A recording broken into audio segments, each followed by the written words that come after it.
Father Marty Davis. Unsolved Murder. Chattanooga, Tennessee, 1997. Marty Davis was a 35-year-old Episcopalian priest in Chattanooga, Tennessee. He was the first openly gay priest in the area. He was involved in many charitable community endeavors, including the director of Camp Billy Johnson, a summer camp who serves underprivileged children, the founder and convener of the Chattanooga chapter of Integrity, and a longtime member of Chattanooga Cares, an agency that provides help to individuals diagnosed with HIV or AIDS. On the morning of July 16, 1997, a neighbor came by to check on him after observing suspicious activity at his house. Looking through the windows of the home, Marty was found dead on his living room floor. He had been shot multiple times. Police have cleared multiple suspects to no avail. Marty's brother said on a local news channel that Marty was being threatened before he died. A brick had been thrown through his window with a note attached, as well as several threats he'd received while delivering food to the elderly. His brother fought for years to bring Marty's killer to justice, but after his passing the case went silent. As this was the pre-internet age, this case has become forgotten. In 1997 there was no way to take him viral. There were no posts to be shared. No podcast creators around every corner to spread the word WHO killed Marty?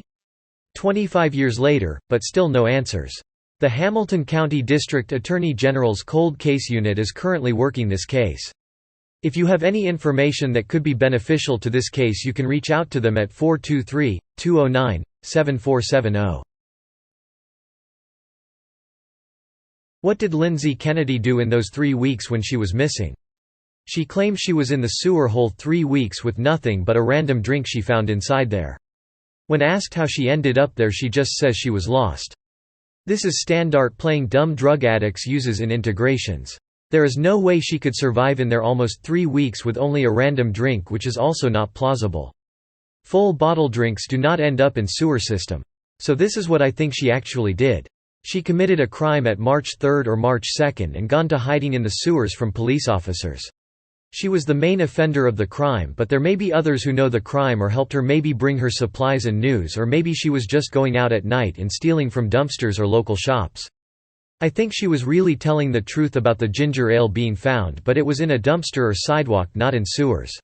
After 2 to 3 weeks she realized she was not wanted by the police. It was perfect crime, or she was lucky enough to not get caught and she could return to her normal life, but there was a problem. How could she explain 3 weeks to her family and police? This is when she thought of this genius plan. She was already hiding in the sewer. She already knew the entrance, she was already dirty and had bruises. So her plan was to fool law enforcement that she was lost, not intentionally hiding. She would tell them she was swimming and got lost. Of course, this also comes with a problem. She was fully clothed and did not have any swimwear near her. She did not think they would believe her like this, so she get rid of the clothes first. She then realized swimming naked was more natural than swimming with underwear. She feared that they would not believe her because of it. She get rid of the underwear too. Now she was completely naked. She just found a nearby drain and start making noises. She was relatively well fed for a woman living in the sewers for 3 weeks, so she could yell loud and clearly. Even people who were driving heard her. Even 911 call heard her over the phone. She was that strong at that time. Trust me, most of you could not even talk after not eating 5 days. Now what was her crime? I do not know. It may be a petty theft, or maybe she stole from the drug dealer, or maybe homicide. People with drug abuse would do anything, will tell any lie. Trust me, I am one of them. I know. Well, lucky for her she fooled the law enforcement, or maybe the detectives did not want to get dirty in sewers to uncover her lies. I just hope she is not a killer. Japanese high school girl disappears on her way to class. 20-year-old case. Asami Chita was a 16-year-old student from Hokkaido in Japan. She had everything going for her: good looks, a family she got along with, prestigious school, top grades, and a promising degree and career ahead of her. One day, Chita agrees to attend a barista class at the main branch of her workplace, but on her way to work, she decides to waste some time shopping and miss her appointment. When she eventually leaves the mall to attend the course after all, she disappears into thin air. She has not been heard from since 2001. The case has not been covered a lot globally, and even in Japan, despite still looking for her, it hasn't had the coverage it deserves.